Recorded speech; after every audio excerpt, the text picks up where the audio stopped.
This podcast is produced by the Fireside Chat Club of Canada.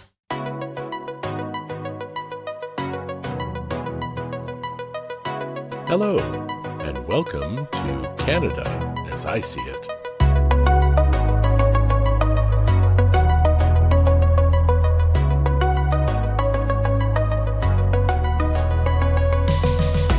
Hello, and welcome to this week's podcast. Have you ever been so excited that you just have to say something, you have to get that information out into the world? Well, this week was one of those for me. There were a great number of people who downloaded the podcast this week. Thank you so much. I also got an email from someone. I also got 2 new recordings of people introducing the podcast. And that's just fantastic. Neither of those 2 new voices did I use today. Today's introduction was courtesy of my nephew, Eddie. And also, those of you who follow me on Instagram and on Facebook will have noticed that I'm starting to get some more reels out there. And for some, it puts a face to the voice, which may or may not be a good thing. But I have actually noticed a bump in numbers. So please, yes, let everyone you know that we're here. And, just out for a good time and get some information around to you. So thank you so much for listening. Today is July 7. And this was another thing that really got me excited, was that some weeks there are just not enough things, or anything for that matter, that happened on that particular day in Canada. This week, however, I think I'm going to take each one of these. I'll start with one, but I'm going to take each one of these, and I could pretty well make a podcast on every single one of these. So I think that's what I may do. In fact, actually, one of the questions I got from the person who emailed me, and I'll let you know a little bit more later, but one of the things was asking me to expand on a podcast, on last week's podcast. So that's something I'm really looking forward to. So anyway, back to today's date, July 7. One of the first ones that stood out, primarily because of the date, was Jacques Cartier. And if you go back to your public school history class, you'll have been told about the early explorers. One of them I spoke about, Etienne Brulé. And prior to him, there was the French explorer, Jacques Cartier. And in 1534, we have the first known exchange between Europeans, Jacques Cartier, and natives of the Gulf of St. Lawrence. He traded furs with the Mi'kmaq. And the Mi'kmaq are a First Nations people of the northeastern woodlands. They're indigenous to the areas of Canada's Atlantic provinces, mostly Nova Scotia, but New Brunswick, Prince Edward Island, and Newfoundland, and the Gaspé Peninsula of Quebec, as well as Native Americans in the northeastern region of Maine. Now, Jacques Cartier, he sailed from Saint Malo in France on April the 20th, 1534, with 2 ships and 61 men. He reached North America a few weeks later, and he traveled along the west coast of Newfoundland. He discovered Prince Edward Island, and he explored the Gulf of St. Lawrence as far in as Anticosti Island. In 1787, the first white woman arrived in what is now known as British Columbia. Frances Barclay was a 17-year-old wife of the captain of the British ship Imperial Eagle. And apparently the Aboriginals of Nootka on Vancouver Island were just amazed at the sight of her. They'd never seen anyone quite like her. Moving forward quite a few years, actually about 180, in 1967, the first members of the Order of Canada were named in Ottawa by the Governor-General, Roland Michener. 35 people received the highest honor that day. That's the Companion of the Order, and 55 people received Medals of Service. Among those receiving the Order of Canada on that day were Louis Saint Laurent, Prime Minister, novelist Hugh MacLennan, religious leader David Bauer, novelist Gabrielle Roy, and hockey player Maurice the Rocket Richard. As I said, in between all of those dates, there were quite a few different things that happened on this date, July 7th, and I will expand on those in the future, letting you know that they were one of those bookmarks that I put in.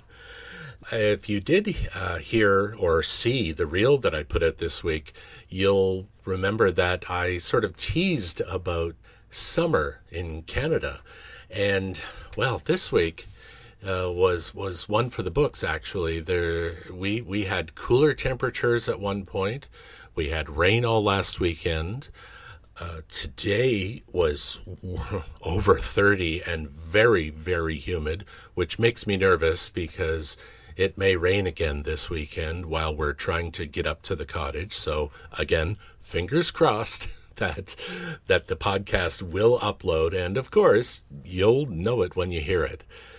The one thing about summer was a few years ago when I was writing about the Canadian facts on my T-shirt, was that the calendar sort of got a little mixed up, you may remember. And it was on August 10th that year in 2020 that I wrote about one of those things that just screamed Canadian. And those are toboggans.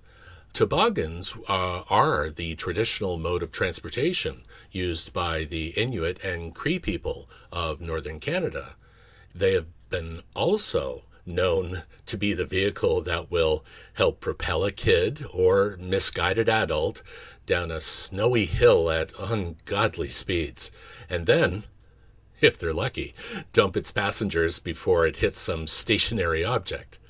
It really is fun, aside from how that sounded like it could go. I do remember many, many years ago, my father taking us out to a park. It really wasn't too far from where we lived. I mean, even now I could probably walk it. But seemingly at that time, it was miles away. And he rode down the hill with us. It was always him in the back. I thought because, he wanted us to see out front and get a good view. But then I realized, when you start to think about how those things travel, he was just putting weight in the back so that we didn't go flying off into the ether. That was one of those 6-foot-long, straight, flat wood with a little curl in the front. And but now a toboggan is really considered any sled that will let you slide down a hill, whether it be snow or ice. However, a traditional toboggan may have been a lot longer, and it allowed for one person and a whole whack of supplies to be piled behind them. And there's that weight behind, again, that I was talking about. And this type of toboggan was likely being pulled by some sort of dedicated animal, probably a large dog. So that's the one winter thing that I wrote about a few years ago, 4 years ago now. Oh, my goodness.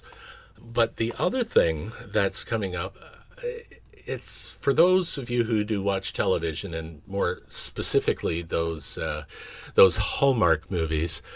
For some reason, it's funny. When we're in the winter, everyone is always wishing it would be warmer. Oh no, it's so cold out, the wind and the snow, and it's just terrible. But here we are now at the beginning of July, and the Hallmark Channel, or in Canada, W Network, is airing Christmas in July movies. They want you to relive those cold times while we're sitting in 35-degree, possibly 40, I read today. It's supposed to get up to 40, natural 40 Celsius, which is crazy. But yeah, so in the winter, we're hoping it's going to be warm outside, and now we're sitting in the summer, and they want it to be cooler. I don't get that. There's never a happy medium somewhere, there's no middle ground. This is just wish one, hope for the other.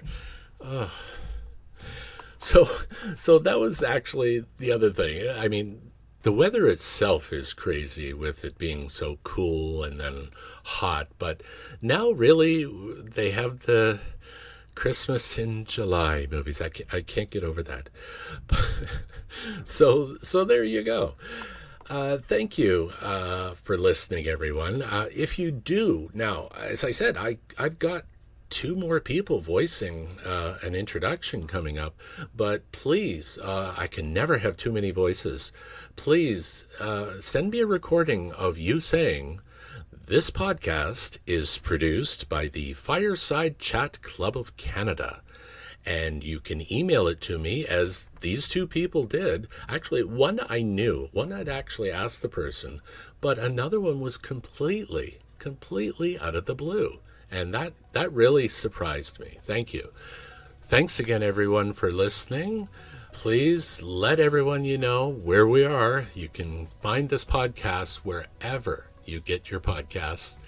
And I will talk to you again next week. And that's a part of Canada as I see it. It is written and produced by me, James Warple, and brought to life by the Fireside Chat Club of Canada.